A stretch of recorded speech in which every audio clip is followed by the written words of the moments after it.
Raj I'm very sorry చిన్నోడా. ఇక్కడే ఉంటే కాలు పట్టుకొని క్షమాపణ చెప్పాలని ఉంది. ఈలోపు నన్ను ఏం చేస్తారో కూడా తెలియదు. ఒక్క అవకాశం నాకు జీవితంలో ఉంటే రాజ్కి సారీ చెప్పాలనుకుంటున్నాను అండ్ నా తల్లిదండ్రులకి సారీ చెప్పాలనుకుంటున్నాను. పడకూడని మాటలన్నీ పడ్డారు, నిందలు నాతో పాటుగా నా తల్లిదండ్రులన్నీ పడ్డారు. నేను వేరొక ఆలోచనతో లేదా డబ్బులు తీసుకోవాలన్న ఉద్దేశమో ఎటువంటి చెడు ఉద్దేశంతో నేను ఈ పని చేయలేదు. ఆడపిల్లలకి ప్రతి ఒక్క అమ్మాయికి స్టాండ్ తీసుకున్నాను. వెనకున్న అమ్మాయిల గురించి నాకు తెలియదు. ఫ్యూచర్లో ఏ ఒక్క ఆడపిల్ల నాలాగా అవ్వకూడదు అనే ఒకే ఒక్క కారణంతో నేను స్టాండ్ తీసుకున్నాను. థ్యాంక్స్ అండి. Mastan Sahib case 376 last year 2023లో అయిందండి. నేను రాస్తరుంది ఈ ఇయర్ పెట్టుకున్నాను కేవలం ఇంట్లో నుంచి అతను వెళ్ళిపోయాడని.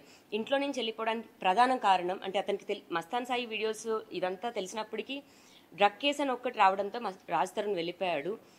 సో ఆ ఒక్క కేసుది మాత్రమే నాకు నిజం ఏంటని తెలిసింది, అది రాస్తరుణ్ కాదు అని తెలిసింది. రాస్తరుణ్ పైన తీసుకుంటున్నాను. మస్తాన్ సాయి పైన పెట్టిన కేసు తర్వాతే మా జీవితాలన్నీ ఇన్ని అయ్యాయి అండ్ ఇన్ని తప్పుడు కేసులు వచ్చాయి. ఇవన్నీ నేను కోర్టులోనే చూసుకుంటాను. చివరిగా కోర్టు ఏ శిక్ష విధిస్తే అది ఆఖరికి నాతో అయినా సరే నేను రెడీగా ఉన్నాను. రాజ్ తరుణ్ మల్హోత్రాతో ఉండి నన్ను వదిలేశాడు, దూరం అవుతున్నాడు అన్న మాటలే నేను నమ్మాను అండి. ఎందుకంటే ప్రిజన్లో నేను ఉన్నప్పుడు బయట ఏం జరుగుతుందో నాకు తెలియదు. నేను బయటకు వచ్చేసరికి రాజ్ లేకపోవడంతో, నాకు కొన్ని ఫోటోలు చూపించడంతో, నాకు కొన్ని వీడియోస్ చూపించడంతో అదే సిచ్యువేషన్స్ రియాలిటీలో జరుగుతున్న వాటిని నమ్మేసి ఇంకా రాజ్ రాడు అన్న దాంట్లోని అయ్యాను. బట్ ఇంత జరిగిన తర్వాత రాజు ఉంటాడా, వెనక్కి వస్తాడా, ఇదంతా ఇంకా నేను నా దిరాతకి అండ్ దేవుడికి వదిలేస్తున్నాను. కాన్షియస్గానే వెళ్ళాను, నా డెసిషన్తోనే వెళ్ళాను. ఎందుకంటే అందరూ చూశారు.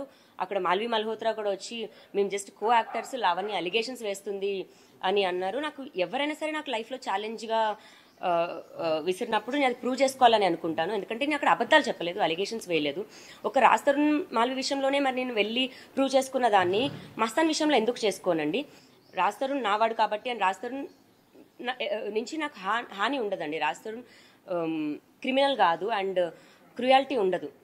ఎలాంటి వాడని నాకు తెలుసు. ఆ హక్కుతో నేను వెంటనే వెళ్ళిపోయాను.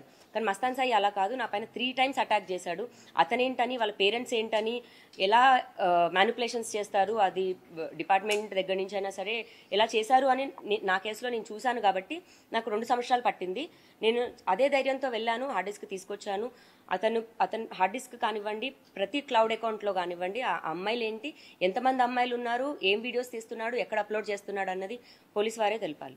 నా వీడియోస్ బహిరంగ ఉన్నాయని డే 1 చెప్పాను కదండి. మేము ఒకసారి మస్తాన్ పైన పెట్టిన కంప్లైంట్లో ఇతను అమ్మాయిల వీడియోస్ తీస్తున్నాడు, 850 పైగా వీడియోలు తీశాడు, అందులో నావి కూడా ఉన్నాయి అని నేనే బహిరంగ చెప్పాను. లేదు నేను కంప్లైంట్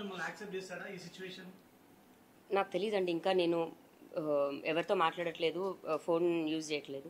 మొన్నటికి మొన్న 150-130 గ్రామ్స్ ఎంతో తీసుకొచ్చి మా ఇంట్లోనే పెట్టాలి అని చాలా ఆడియోస్ వచ్చాయి. మా ఇంట్లో ఎలా పెట్టాలి, ఎలా ఇరికించాలి అని. అంటే జస్ట్ బికాజ్ నేను బయటకు వచ్చి కేసు చేశాను అన్న దాంట్లోని డ్రగ్స్ అన్ని మా ఇంట్లో పెట్టాలి అని ప్లాన్ చేశారు. ఆ బస్ డీటెయిల్తో సహా పోలీస్ వారి దగ్గర ఉన్నాయి. ఆ రోజు డ్రగ్స్ వచ్చాయి, హైదరాబాద్కి కూడా డ్రగ్స్ వచ్చాయి, 137 గ్రాముల డ్రగ్స్ వచ్చాయి హైదరాబాద్కి. నన్ను బెదిరిస్తున్నారండి, నాకు థ్రెట్ కాల్స్ కూడా వస్తున్నాయి. ఇక్కడితో ఇదంతా నువ్వు ఆపేయి అని అంటున్నారు, లేదా చంపేస్తామని. ఆఖరికి వాళ్ళ ధైర్యం కూడా అదే అండి. రాజ్ తరుణ్ ఉండగా ఈ అమ్మాయి బయటికి రాదు అని. ఎందుకంటే సినిమాకి సంబంధించిన ఒక వ్యక్తి అతను కెరియర్ కోసం లేదా పరువు కోసం ఉంటాడు. అలాంటి వ్యక్తి ఉన్నప్పుడు ఈ అమ్మాయి బయటికి వచ్చి రాదు అని నన్ను ఎంతైతే టార్గెట్ చేశారో, రాజ్ తరుణ్ ఉన్నా కూడా నేను నా కోసం అంతే స్టాండ్ తీసుకొని బయటకు వచ్చి ఫైట్ చేశానండి. అందులో ఇప్పటికి కూడా కోల్పోయింది నేను, రాజ్ తరుణే. ఇప్పటికీ కూడా రాజ్ వర్క్ చేసుకోకుండా ఇదయింది. దయచేసి ఇంకా లావణ్య, రాజ్ తరుణ్ ఇది పక్కన పెట్టేసి వీడియోస్ అతను ఎందుకు తీస్తున్నాడు, డ్రగ్స్ ఎందుకు తీస్తున్నాడు, అంత మొత్తంలో అంత క్వాంటిటీ డ్రగ్స్ ఎందుకు తేవాల్సి వస్తుంది అన్నది బయటికి రావాలండి. అక్కడ పోలీసులకి డబ్బులు ఇచ్చి చేపిస్తున్నారా, వాళ్ళు ఏ విధంగా చేస్తున్నారన్నది మరి బయటికి ఇది రావాలి. వాళ్ళు మాత్రం తప్పించుకుంటారు. 4 గ్రాములు మరి లావణ్య ఎక్కడ కొనింది, నేను ఎక్కడ కొన్నాను, లావణ్య మరి 4 గ్రాములు ఏం చేసింది, నేను ఎక్కడ అమ్మాను, మరి నా కస్టమర్స్ ఎవరు, ఇవి ఏమీ ఉండవండి. ఏ సాక్ష్యాలు ఉండవు. నేను ఆ పని చేయలేదు. కానీ నేను శిక్ష అనుభవించి వచ్చాను. జైల్లో 43 రోజులు ఉన్నాను. దేవుడు ఏం రాస్తే అది. కాకపోతే రాజ్కి నేను మనస్ఫూర్తిగా అయితే క్షమాపణ కోరుతున్నాను. నేను చేయాలనుకుంది అయితే ఇదే అల్టిమేట్గా. అది అయితే రాజ్కి తెలుసు. 1 సంవత్సరం పట్టొచ్చు, 10 సంవత్సరాలు పట్టొచ్చు, ఒక రోజు అన్నదైతే మనిషికి ఆలోచన వస్తుంది, మారుతాడు. బట్ ఎప్పటికైనా సరే నా రాజే.